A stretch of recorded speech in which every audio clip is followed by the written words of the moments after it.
China will never allow the United States to launch a war against China, conventional or nuclear, without suffering devastating consequences.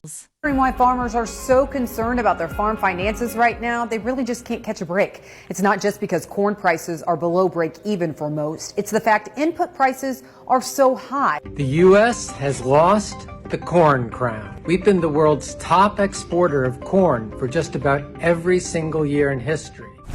The world didn't realize everything had changed until the first American corn ship was turned away from a Chinese port, rejected without hesitation, without negotiation, without a single explanation. But the real shock came hours later, when satellite images revealed massive convoys moving across African farmlands, loading up golden harvests unlike anything seen before. China hadn't just walked away from America's corn. It had already found a new supplier, one the world never expected. What began as quiet experiments in forgotten African fields had become a global earthquake: corn engineered for drought, immune to pests, unstoppable in yield. China saw power in those kernels, America saw a threat, and Africa saw its moment.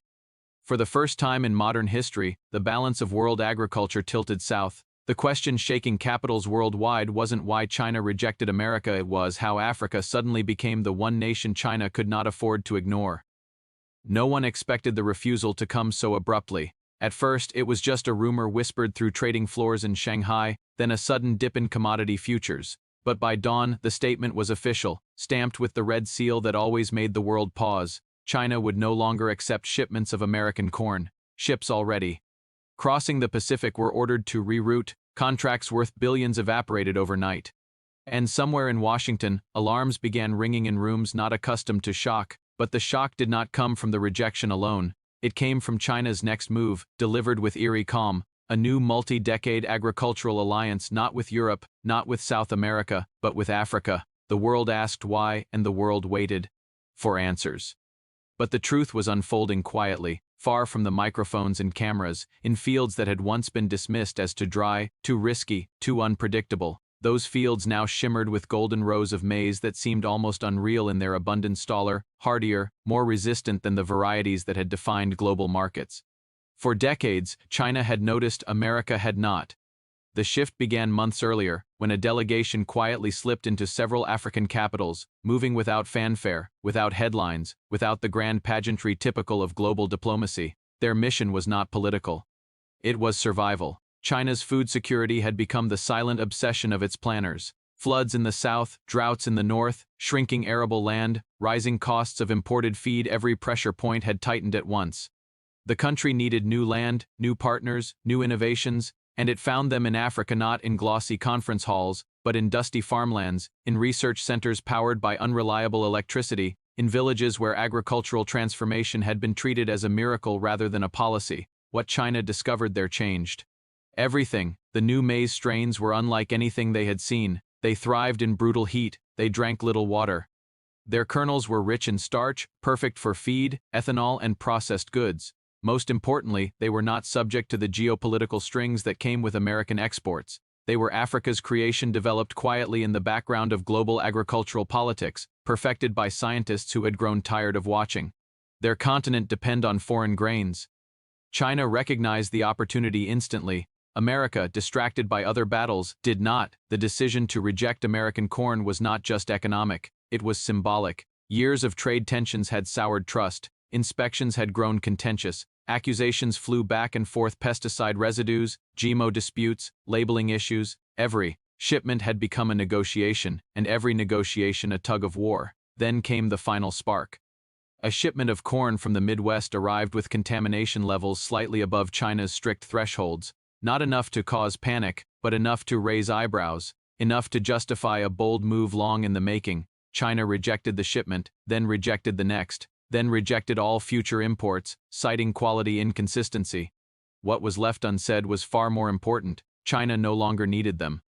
In the days that followed the announcement, American analysts scrambled to decode the decision. Commentators speculated about political retaliation, trade leverage, diplomatic maneuvering. But few looked south toward the continent quietly rewriting its agricultural identity. Africa welcomed China's interest not with desperation, but with a newfound confidence. For years, its grain innovations had been dismissed or buried under foreign regulations. Now a global superpower was knocking one willing to invest in research centers, build irrigation systems, upgrade rail transport, and purchase harvests at prices that once seemed unimaginable. The partnership was not built on charity. It was built on hunger, China's hunger for stable food supplies, and Africa's hunger for respect, autonomy, and global influence. Together, they formed an alliance that threatened to reorder the agricultural world. But beneath the surface, something deeper was happening. In the savanna plains where the new corn grew, local farmers were experiencing the kind of prosperity they had only heard about in stories. Grain silos once barren now overflowed. Trucks lined up for kilometers to carry the harvest to processing plants built with Chinese funding. Young people who had abandoned farming were returning to their villages, drawn by opportunity. In Beijing, planners studied the African harvests with the fascination of scientists examining a rare phenomenon. They ran simulations predicting how the partnership could reshape global supply chains. The results made them uneasy and exhilarated. If Africa's production continued to rise at this rate, China could secure decades of feedstock without ever touching American imports again. In Washington, the panic was immediate.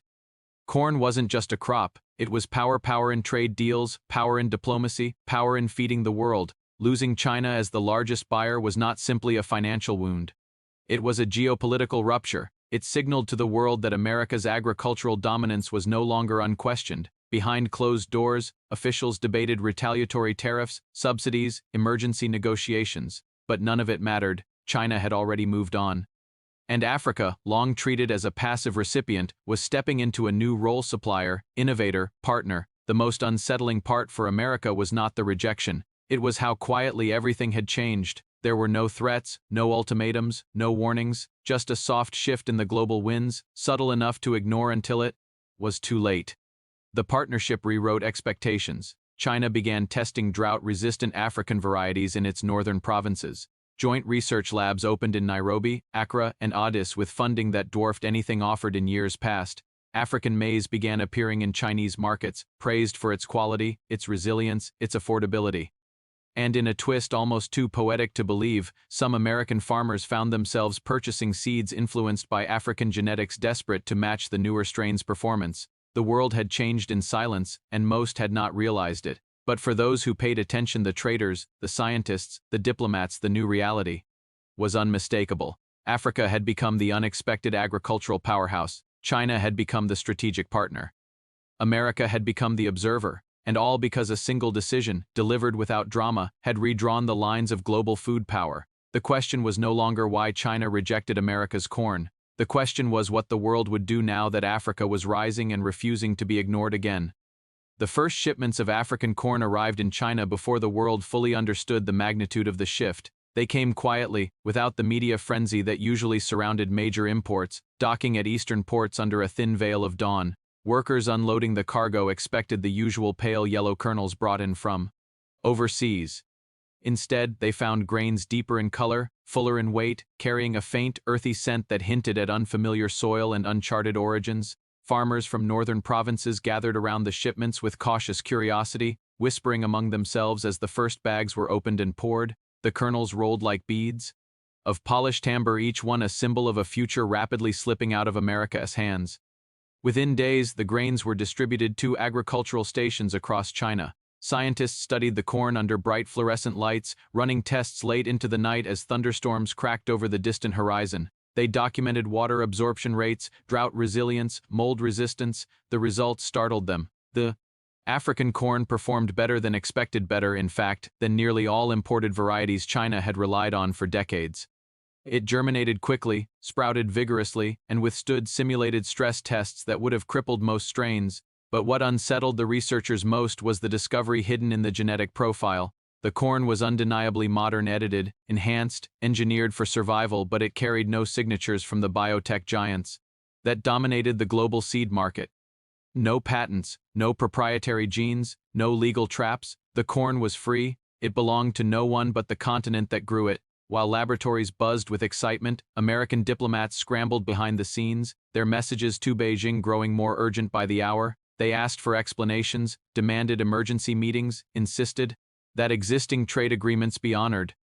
But every attempt to reopen discussions was met with the same cold, carefully crafted response. China was simply diversifying its supply chain, nothing more, nothing personal. But everyone knew it was more than that. On the other side of the world, in African capitals where glass towers rose beside overcrowded markets and highways, thick with dust, the shift was celebrated with quiet pride.